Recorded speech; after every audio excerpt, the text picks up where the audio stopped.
Je m'appelle Sokunzu. Rameau Jean-Philippe. Oui, si vous coupez en deux, ça veut dire que Sokunzu. Ça veut dire que quelqu'un y entre et il entend. Voilà. Il entre, il entend. Voilà. Et je suis né ici, au palais de la chefferie de Bamenjou, en 1936.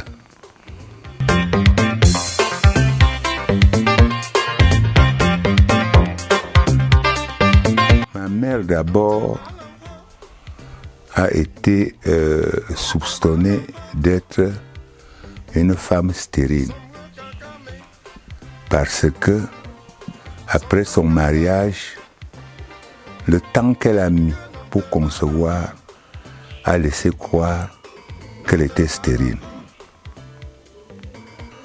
Et par la suite, quand elle a conçu,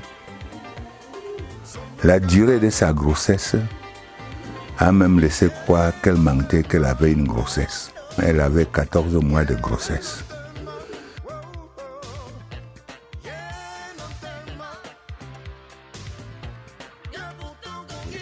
À la naissance,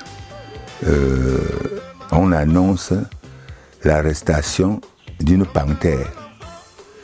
Et j'étais porteur de bracelet à ma naissance. Voilà. Ce qui avait fait que pendant un certain temps, on ne m'exposait pas à n'importe qui. Pour qu'on ne découvre pas que je suis un enfant né un peu particulier aux autres. Je suis allé à l'école jusqu'au cours moins de deuxième année. Voilà. Où j'ai quitté en 1953, juste pour venir succéder à mon père.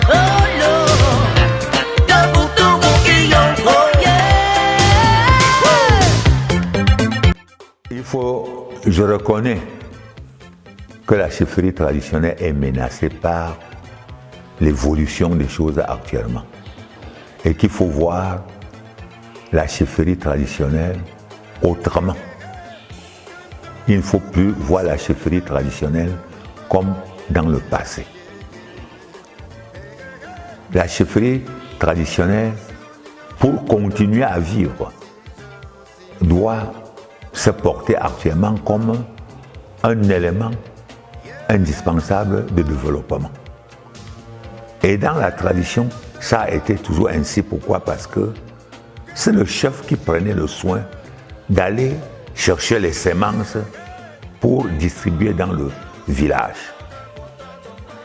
Je pense que c'est dans ce sens que ça doit continuer si la chefferie traditionnelle doit rester telle qu'elle est, telle qu'elle était avant. Parce qu'actuellement, face à l'actualité, face à la politique, la chefferie est menacée et il faut orienter la chefferie autrement maintenant pour que cette chefferie conserve la place qui lui revient.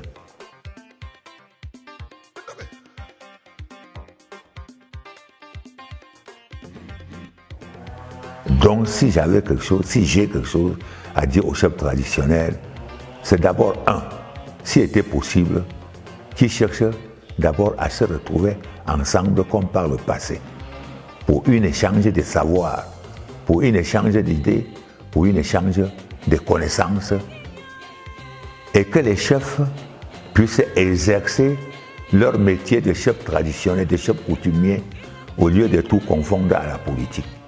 Il est certain que les chefs sont fragilisés. Voilà. Les chefs sont fragilisés, et comme ils sont fragilisés, on utilise tous les moyens pour les fragiliser davantage parce qu'ils sont affamés. Donc, je demande aux chefs traditionnels d'abord de savoir se comporter comme nos parents. Reconnaître que chaque chef est citoyen de son territoire, de son groupement, avant d'être chef. Et doit d'abord se comporter comme tel avant d'être chef. Comporter comme tel veut dire que quoi? Vaquer à ses occupations comme tous les autres citoyens. Combattre pour se donner la vie, au lieu de penser qu'il doit compter sur les autres. Je pense que si les chefs se comportaient de cette manière, la place des chefs resterait incontournable au Cameroun.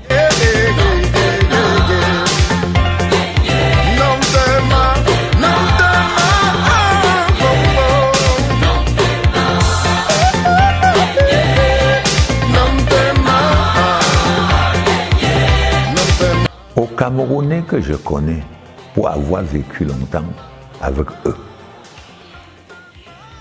eux, ce que j'ai à dire aux Camerounais, et surtout à tous nos hommes politiques,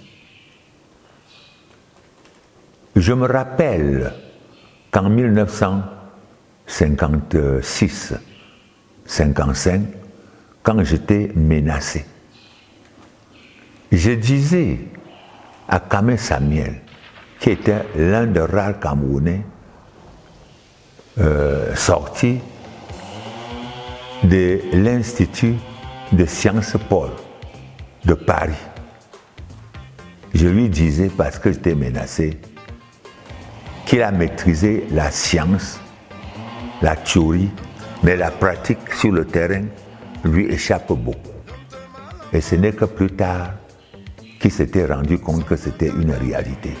C'est la même chose que je voudrais dire à mes frères les Camerounais, que le Cameroun est notre Cameroun et que chacun doit utiliser tout ce qu'il connaît de science, de théorique, de pratique pour le bien-être de tout le Cameroun et non pour son bien-être personnel.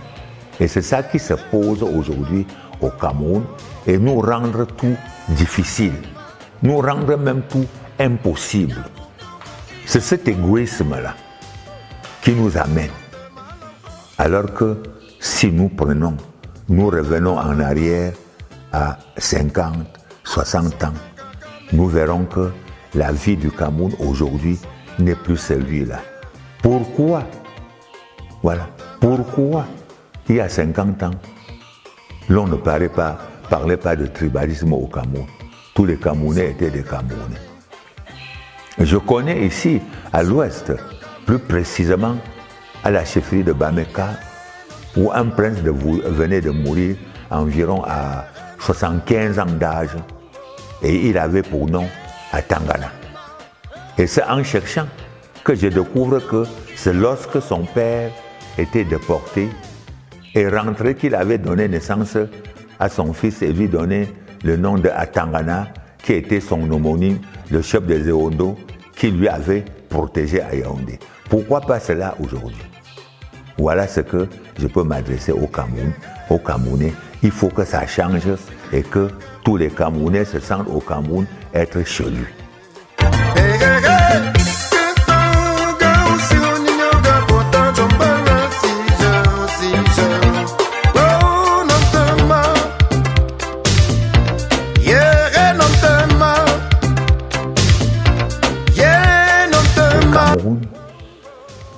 Actuellement, ce n'est pas parce que le Cameroun est pauvre que les problèmes se posent, mais le problème au Cameroun se pose parce que le Cameroun est mal gouverné. Ce n'est pas parce que le Cameroun est pauvre.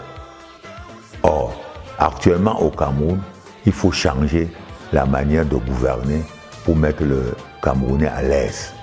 Le Cameroun, aujourd'hui, à partir des hommes qui le gèrent, pour moi m'inquiète beaucoup parce que si le Cameroun continue à l'allure où nous sommes actuellement, je pense qu'il reste beaucoup à faire pour remettre le Cameroun sur les rails. Parce que par rapport à ma vision personnelle,